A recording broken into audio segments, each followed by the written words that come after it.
Welcome back to All the Cars I've Loved Before. You know what? It's a little bit of a stale opening, Doug. So I think we have to try something new here. How about Do it. How about it is time for another high octane, four-wheel aligned, burnout, fuel injected, airbag protected, not Takata, to episode of To All the Cars I've Loved Before, your podcast where every car tells a story. What do you think? How's that? I think that's good. I liked how you slipped in the airbag and that sore subject about Takata, but Let's. Cool. How about this? A little bit of marketing here. Let's go Madison Avenue on it. But do it. The only car enthusiast podcast that runs on all 8 cylinders most of the time. Bingo. No? Okay. The only car enthusiast podcast that gives a $3,000 deal rebate incentive every Labor Day. No, not as good. No, we can't do that anymore. We can't. The only car enthusiast podcast that was imported into Baltimore Harbor, but was mostly assembled in Canada. Are these getting better or worse? Got 4 more. Let's focus. We might a few more. Yeah, I know you hate them all. Save these because we'll put them out for a vote. Let's save these because we need to delete them as soon as I'm done. The only car enthusiast podcast whose vinyl top is sort of dry rotting and looks great from a distance, but terrible up close. And why were vinyl tops ever a thing? Huh? No? Yes? Keep going or move on? It was a what do you think? fake convertible, right? Right. Yeah. I guess that was what they were trying to impart. That's what I think. And the only thing worse than the vinyl top was the headliner on all the GM products from the 70s and 80s that would just kind of, it was like a curtain coming down around your head at the most inopportune times. One more. The only car enthusiast podcast that has to talk to its manager about the last lowball offer you made. Have some coffee. I'll be right back. How about no? Did I freeze again? No. The only car enthusiast podcast that was called by NHTSA for being incredibly boring. The only car enthusiast podcast whose cassette deck will also eat CDs and DVDs. Last one I have. The only car enthusiast podcast that leaks green, orange, and brown puddles in the garage. No? All right. We'll put them to a poll, put it to a vote. Well, welcome back, everybody. Seems you have nothing better to do than to check out To All the Cars I've Loved Before, the podcast where every car tells a story. We get into life lessons through cars, talk about the first few cars that you've owned, and get into what's happening in your life now, what causes you espouse, what brought you here. Where'd you get that first car? Mom, Dad? We've had a few guests, I'm going to say recently, who had a car that kind of made its rounds through the family, which I think is fantastic. That's actually, as I reflect on it, I had a VW Rabbit GTI. There was a ton of fun, and it was my sister's before I got hot hatch. Oh man, I want one now. I've been thinking about that car a lot lately. Oh, anyway, cars. We might find one. Bring a trailer. Absolutely. We're gonna check it out. So as we move, real excited about today's guest. So I'll be done with the babbling in just a moment. Again, here we're seeing the numbers rise. Thank you. Please follow the show. So hit the little plus on the Apple Podcasts, on Spotify. Those are one. Amazon, all the major platforms. Yeah, if you like it, please share. Doug is incessantly, wonderfully posting on our social media. He visited a garage and got some footage, and that's moving into post-production now. We're looking at starting a TikTok account maybe, and possibly a YouTube show. So that's in the offing, not to tease, but we're trying to get there as we move things forward. So that's about it on the calls to action. What do you think, Doug? Am I missing anything before you introduce this week's guest? No, I think you've covered it all. I think this week's guest is going to be pretty cool because we have, and probably without further ado, almost we have a guy who worked with his dad to build the front end or the clip or the bumper of his first car just to do something different. We have a guy whose his career involves cars, and he's also an inventor, inventing a well-needed accessory for cars. But the best part about this guy, he's coming to you live. Well, he's coming to us live. He's coming to you on a delay from Hawaii. So with no further ado, it's a little late for that. Jeremy, how you doing today? I'm doing good. It's good to be with you, Doug and Christian. Good to have you. What is the weather in Hawaii? Everybody asks me that, and this is the challenge with that question. The weather in Hawaii is pretty much perfect all the time. It's like 80, whether it's night or day. And everybody says the exact same thing that you just said, Christian. Yep. They say, I hate you for that, right? Yep. As humidity, heat, hurricanes, storms, and all sorts of awful things barrel out of the Gulf of Mexico. I'm a little jealous, but thank you for sharing that. Well, hey, Christian, and to be fair, Jeremy, if I may, Jeremy grew up in South Dakota, so I think he's earned some nice. Oh, I didn't know that. Yeah, I didn't know that. I grew up in South Dakota. That's where my first car was built in South Dakota. Born and bred, right? Yeah. I take it back. You've earned every sunny day, buddy. I'm just going to be quiet and let Doug take it from here. No. So you mentioned that first car, and I think we've had a few Mustangs. Mustangs are not uncommon on this episode, but you had a custom Mustang that you built with your dad. Tell us about it. I have here, it's a 1974 Mustang II, which, if memory serves, was based on the Pinto or vice versa. It was. That's the way it is, right? I mean, it was the 70s. So I was actually 12 and a half, 13 years old when my dad took me out, and I would call it junking. Let's just be honest with it, right? Like, we're out in the middle of a field in a tree, right? Like a grove of trees. There's a car back there, and my dad finds this Mustang, right? The 74 Mustang. And I'm just a wide-eyed kid. And the reason you say, well, why is he so young? Well, that's the beautiful thing about living in South Dakota. Like, you get your driver's license at 14. You know, insurance companies don't know what to do with me. They say, when did you get your license? I said I was 14 years old. I can't even tell you how many times. Well, our system won't even accept that. I'm like, well, that's when I got my license. I don't know what else to tell you, but I'm this wide-eyed kid. My dad gets this Mustang, and I'm like, what a dream. Like, it's a Mustang. And he had an idea. He said, let's change kind of we had kind of a little bit of discussion about what that's called. I don't know, but it's the front of the car, right? Like, he's like, let's round it. You know, Mustangs are notorious for being kind of boxy in the front, and he's like, let's round that. Yeah, even as you're saying that, you read my mind, because I've called up pictures and I'm looking at them, and I said, what this car definitely needs is a little bit of some sort of more aggressive nose cone or something. I mean, it looks very, well, like Doug was saying, it looks very boxy. That's probably what led your pop to say, hey, we got to fix this. Let's do this. I would love to say that I had any brain power in that. I was just that like kid, right? Excited to have your first, I mean, my son just got his license at 16, and I've been reminded recently in the last couple of weeks of just the freedom of that thing, right? Your car, your license, and the freedom that brings is just such a thrill. And that's what it was for me. Like, in the middle of this, I'm like, Dad, let's just finish this thing. I want it to be done.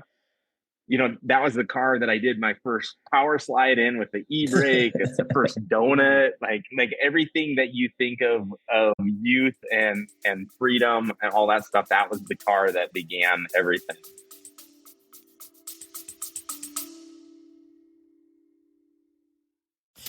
Hi, this is Christian with To All the Cars I've Loved Before, your authoritative podcast on automotive nostalgia. Hey, have you ever thought to yourself, I love this show so much, I wish it would come out weekly instead of bi-weekly? Well, guess what? You asked, we answered. Henceforth, that means from now on, you're going to get a piping hot new episode of To All the Cars I've Loved Before, weekly instead of bi-weekly. How do you like that? We will see you on your mobile telephone streaming device of choice weekly from now on. Yep. Beautiful. Yeah, my daughter got her license recently, and yeah, it just reminded me of when I was her age. Any excuse I needed to go out in the car. Oh, you need me to go get some eggs? Oh, you need me to get 5 eggs? Yeah. You need some water? Dad, I think you need a new newspaper. This one's kind of ripped. Off to the store. Off to the store I go.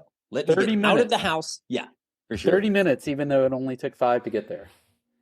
Absolutely. It's the drive, right? It's the journey of everything. And so, that's the beauty. Now, I can say as a kid, and I'm sure some people who listen to your podcast will understand this, like, the beautiful thing was my dad was creating something that I'll never forget, right? Mm, Like, because it was mm. unique, it was custom, and it built me into kind of a mode of wanting custom things. Like, I didn't want just the normal.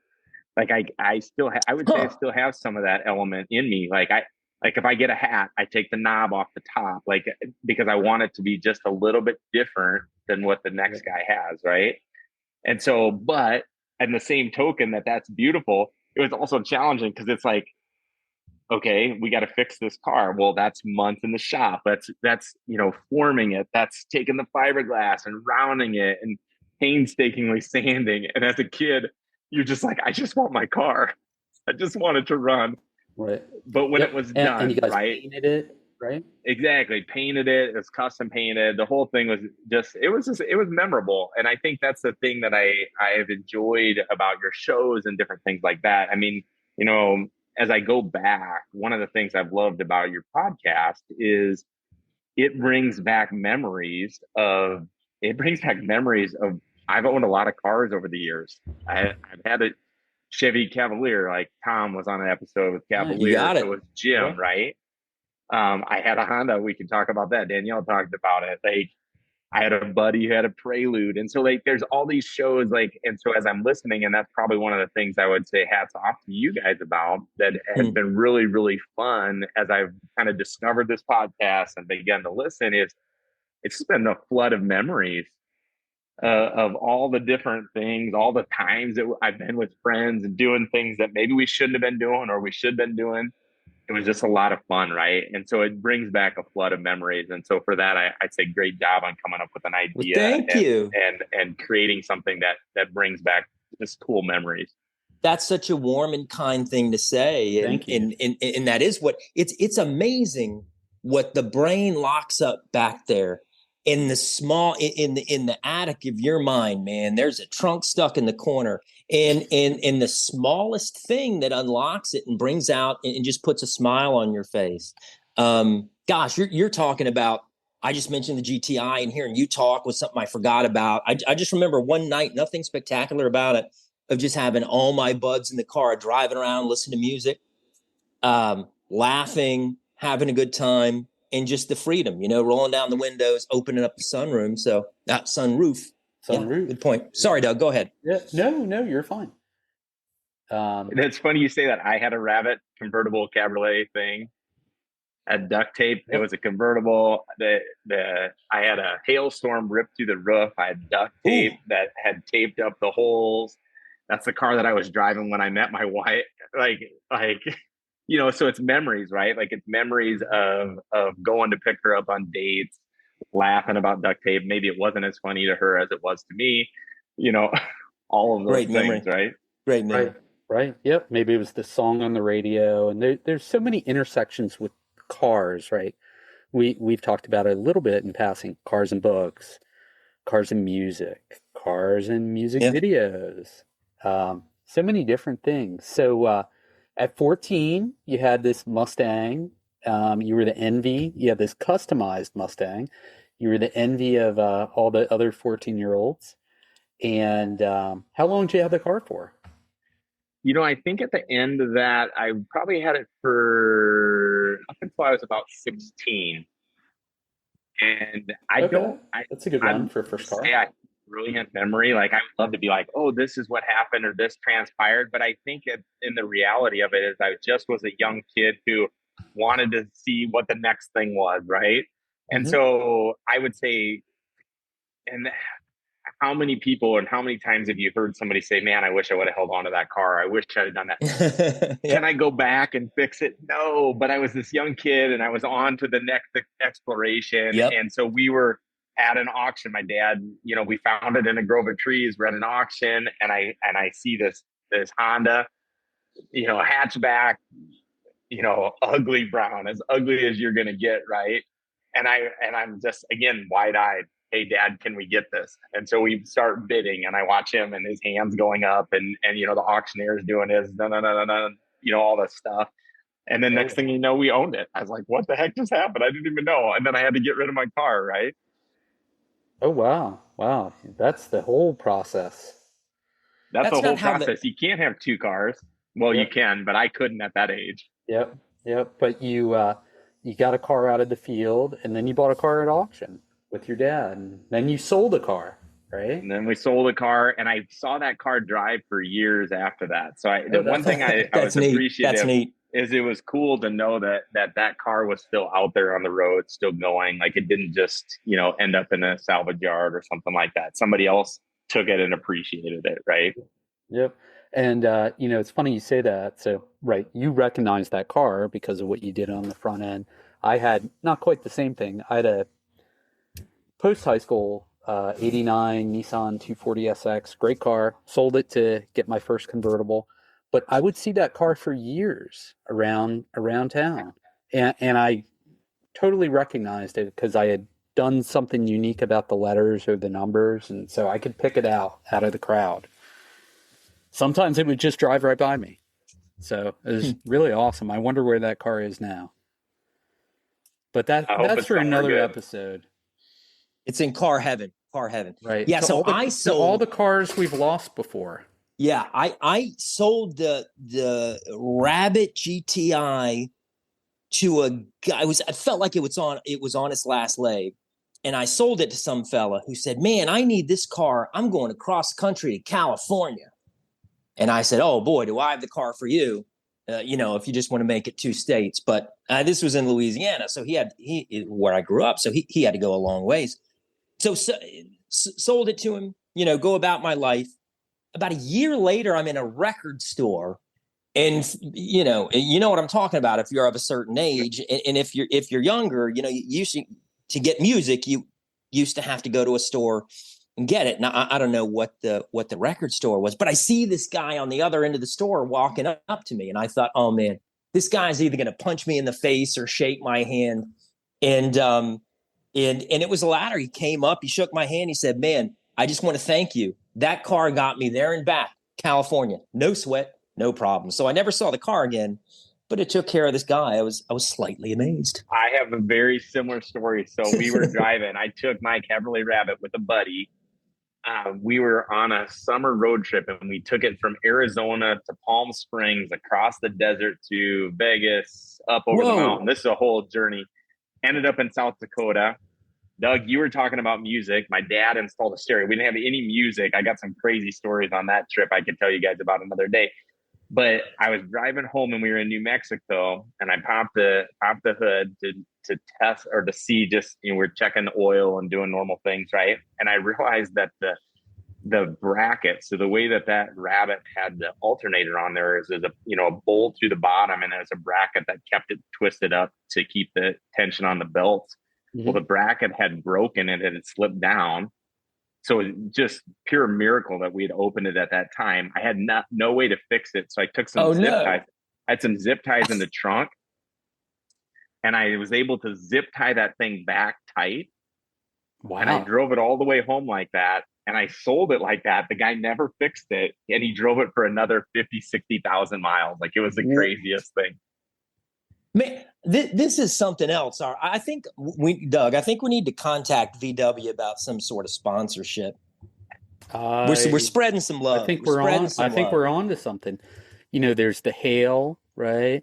There's the GTIs that just won't die. The Cabriolets that zip ties keep them going. They used to say the Volkswagen Bugs had hamsters going in them to keep them going. I think we're onto something. Between duct tape and zip ties, I think we got it covered. But I want to move on, if we can, to something Jeremy's into here, and Doug alluded to it at the top of the show.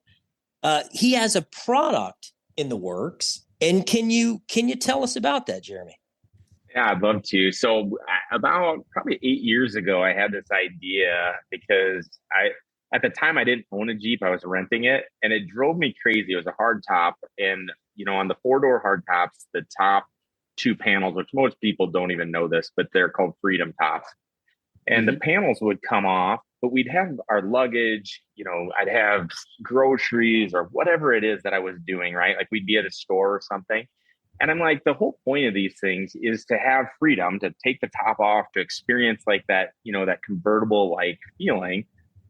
But no one ever does. Like you drive around and you see Jeeps. I see Jeeps all the time, and I never see those tops off of there. And I realized like there's nowhere to store them. I'm not going to leave them in my garage because what if I'm out and weather's out or whatever? There has to be a way to store these things. And so I came up with this idea. And we talked about it, Christian, but like it wasn't napkin and pen, but it was my iPad. And I thought, I'm just going to sketch this thing. So I sketched this thing out. That. I just saw on a note, like an Apple note with an Apple pencil. Like it was super random. I'm not an immaculate drawer, but I still have all the images from that initial drawing. And it was this idea. And I thought, oh, somebody's going to build this. Somebody's going to build it, right? I just kept thinking, okay, they'll take care of it. Somebody's going to have this. It doesn't come. And finally, one day I was sitting around and I was like, this is ridiculous. Like, I just need to make this thing. And I can't say that it tied back, but what I've loved about even this process with you guys and finding your podcast and getting connected to you guys has been the memories, right? So like my dad and brother, I brought them in on this Jeep products. We call it the Freedom Top Vault. So we've done it. We built it together. We, from the initial idea, we're down to production. We're about to go into prototype mode. We'll run our first 10 to test the heck out of it before we start selling these things. And I'm really excited about it, but it'll allow you to have an entire trunk full of stuff, whether it's gear or luggage or whatever. It'll hold over 350 pounds. And literally you can pop those tops off. And it's a place right in the back to store them so they don't get scratched. They're all separated. I got the patent submitted. Everything is good. So we're rolling in all that way. And then if you need to get them back out, take you less than 5 minutes to throw those tops back on. And it gives you a place to always have them with you and allows that. But it ties me back to that first story, right? To that first Mustang and my dad having the creative idea, changing the nose, giving me that. And I'm really excited to be doing this with those guys as we kind of build this new product. Building something new together. I love the callback. So how long did it take you? Did it take this idea to sort of germinate or gestate? Was this, sorry if you said it before, but are we talking 2 years ago, 5 years ago? And did it kind of hit you all in a flash? You seem like a creative guy from a creative family. So could you talk a little bit about the process or the iterations to This is the challenge with that, Christian. Yes, I think there is a lot of creativity in there, but just like anything, you think, okay, is this really a good idea? Will people really use this, right? And so when I had that idea, if I'm honest, I probably sat on it for way too long. Like I probably sat on it for 8 years, just thinking, thinking somebody's going to come out with this. Should I do this? Should I do that? I'm literally iPad sketch to like where I'm like, okay, now it's time to move. Like, what have I been doing? Like, why am I sitting on my hands? Like, let's take this thing. I don't know what your guys' journey in the podcast was like from the time you guys were probably faster than me. You probably like, we had this idea. It wasn't 8 years, Jeremy. I know that's horrible, but we're pulling for you, pal. In that it's I think the beautiful thing about sometimes having some time to sit on an idea is I would say it's gone through multiple revisions, even in my head, right? Yes. And I can't say that I was the fastest to creating something or do something, but I can tell you this, it's been well thought through. Like the idea, where it is, what it's going to be is well thought through. And for that, I'm excited because I think it solves, okay, right? Here's the thing. Freedom tops are created to provide freedom. Well, you're not free from the tops. the whole point of this product is to give you freedom from those tops so you can engage them, use them, whatever you want to do with them, right? And it's going to work on Broncos, it's going to work on Gladiators. It's like literally the whole thing is covered for all those. The path covers all of it, and we've got the designs in the work for all of that stuff. But we're going to release it for this, this most recent series of Jeeps, because we're excited to see. I'm excited to see people driving with the Freedom tops off, right? Like I want to see people out enjoying them. Yeah, where okay, before we get to where can people get it, rookie question, how do you submit? Okay, so you sketched it. How do you get to the patent pending part? Do you email it to the patent office? Are there a ton of forms you fill out? Did you make a call? Did you visit DC? You know what? That is an awesome question, and that is part of the journey for me was to understand that process, right? And in the end, I had to find there's a great book called Who Not How, and in it talks about finding the people who know how to do the things that you need. It's probably the same way as like a car person, right? Like if I'm rebuilding a car and I don't know how to do it, where do I go? I go to YouTube. I go to a mechanic who knows what they're doing so that I can find the answers that I need so I can accomplish this. I didn't know how to get a patent. If I'm honest, Christian, I had no idea what to do. And so I had to find a guy who knew. And it was actually through a friend of a friend, as crazy as that is. And this guy was able to help me through that process. And now I've learned a new skill in my tool belt, right? Like I've learned how to handle that. And so everything's submitted. We had to take some drawings and create better drawings, obviously. So there was an engineer that was involved in that and a bunch of different steps. Anybody who's been through this process understands it. But I think that was a fun thing. And another tie back to what I love about your guys' show is cars often push us to try things that we've never done. Right? Like Doug, you said you modified that car, right? Like you modified the letters and the numbering and stuff like Such that. A good Christian, point. like I would say you've had that same thing. I can't tell you how many variations and things that we've done on cars and modifications and changes and all that stuff. And so I would say even in that, there's steps that I learned from cars that have helped me at this point. Absolutely. What was the book again? Who Not How is the name of that book. Okay. Who Not How. I love it. Yep. And okay, you said the patent was pending. Is that like a 2-month process, a 2-year process, or you don't know yet? Or I'm still learning. I think it's going to be okay. I think it's going to be a year to 18 months, but we're into this process like All 8 right. months now. And so at this point, once it's submitted, everything that I've been told is then the date is locked, right? Like, so we submitted it, Gotcha. It's locked in. If somebody was to try and take our idea and create it at this point, like as soon as I get the patent, they're going to be done. And so Gotcha. we got it kind of locked down, which is cool. I dig that. Now, where are people going to be able to buy it, or is that premature? They are going to, no, well, it's coming quick. We'll have the first 200 probably in the next 3 months. So I don't know, wow. I don't know release schedules and stuff like that, but it's going to be on freedomtopvault.com. And that's where we're going to start. And there's going to be some distributors because I've shown that once we got the patent submitted, we took a very, very preliminary prototype into a Jeep dealer. And, I have no idea. I just wanted to see, like, what do people think about this? What do they think about the idea, right? Like, where does this go? Great idea. And those guys were so excited. They were like, please bring it back when you have it created. It's going to go into every Jeep that we sell. And so I have no idea where this thing is going, but I think they realize that this is something that's a need that people will benefit from, right? I love it, man. What do you think about that? Now, Doug, okay, Yeah. I have not thought about this in years, but What you got? I got a picture of you. Doug has owned, I think, 40 cars in his short life. Probably under 30, but probably more than 40. But one of those, I have a picture of you in this hilarious in one of our kayak adventure afternoons together. You're in a Jeep with the American flag on the side, and it's got a kayak tied to the top.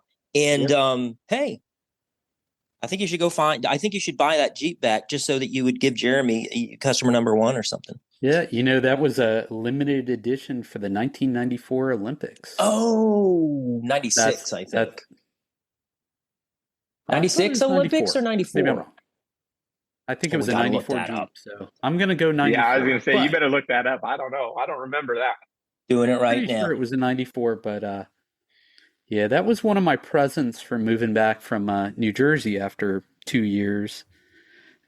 Just moved up there for work. It was fine, but wanted to buy myself a little gift. It was not my first Jeep, and if it was my last one, I guess we'll have to see. But yeah, it was a lot of fun. I actually had some young kid come up to me at a gas station and say, "Excuse me, were you in the Olympics?" No joke. I was quite honored. I was quite honored. Yep. And I think I had that Jeep post 9/11, and it got a lot of thumbs up because of the kind of waving American flag. We'll have to put that picture up there. Okay, up online. so let's just a little fact checking, which I know is not huge. In you American said you weren't society going to today. fact check me. I only fact check you when I'm right and you're wrong. Seldom happens. 1994 Winter Olympics, officially known as the blah blah blah Olympic Winter Games, and commonly known as Lillehammer. So the 1994. So probably Yeah. So Lillehammer was the 1994 Winter Olympics. The 1996 Olympics were held in Atlanta. So there you go. Sorry. So we were both right. No, I think I was right and you were wrong. But as we wind down our discussion with Jeremy, okay, freedomtopvault.com. Freedomtopvault.com. That is his that's his nascent company in this project that's going to take over the world. Did you have, as we decelerate the show, I like to say, Jeremy, are there any causes that you would like to espouse? Anything you want to talk about? This is the thing I've realized about causes. There's so many. I have a ton of friends who are overseas doing missions and different things like that I've known over the years. I think the thing about missions and causes, it's just finding something that you care about, right? At the end of the day, something that means something to you becomes the cause. And so for right now, most of our support goes to friends that are doing cool things around the world, helping people, serving people, doing awesome things. So most of my causes are around that. But there's amazing causes with cars. There's amazing causes with other things. So, as you're going out, and one of the things I like that you guys care about causes, I just encourage people who listen to this, find something that matters to you. And that's a great cause. And you're inspiring me, as I'm sure you will, our audience and listener land, to don't sit on a great idea. I see you as this invention of somebody who had an idea and then finally, and this is going to be life-changing for you. This is going to be huge. This is going to change the game.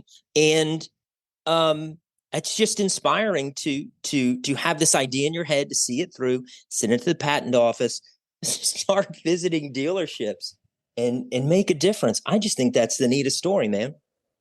I appreciate it. It's been, I wish I could say I was faster in the journey, but it's been a really fun journey nonetheless. Yeah, and doing it with your family, like who better? Your dad and your brother. So awesome. Going back to that's what makes it special, right? I mean, it's just like you guys doing it as friends, like doing the podcast as friends. The fact that I get to do this with my dad and brother, I couldn't ask for, anything more. Hopefully inspiring our kids, right? My nieces and nephews and my kids, like the goal is hopefully that we're inspiring them to not, I hope I can inspire them not to wait, right? Would be the thing. Like if you got an idea, go for it. Yeah, the idea of immediacy. Well, look, mark us down as among your biggest fans. freedomtopvault.com. freedomtopvault.com. Go ask your Jeep dealership about it. Go in there. Hey, if you're in the market for a Jeep, go to the dealership and write it down and say, hey guys, Freedom Top Vault, you guys carry this? You guys carry this? I need this for my car. So we're going to watch you, Jeremy. And hey, if you need anything, we're going to promote your product. I'd like to have him back, Doug. I'd like to have him back once a once a season, just see where he is in his journey. What do you think about that? I love it. We'll link to your page, Jeremy, as well. Yeah. So, you know what? I will link to your guys' podcast. How does that sound? We'll be mutually beneficial. Yep. I love it. Pollinate. Love it. Yeah. Well, Jeremy, it was great to meet you. Thank you for your time, your stories, your enthusiasm, and your inspiration, man. It was a blast. Hey, it was great to meet you guys. Thanks, Doug and Christian, for making a cool podcast and letting me be a part of it for an episode. Yeah. Thank you. It was an honor. Yeah. That was To All the Cars I've Loved Before. This week is in the books, and we will see you next time, coming to a podcast streaming platform of choice. See you next time, y'all. Take care.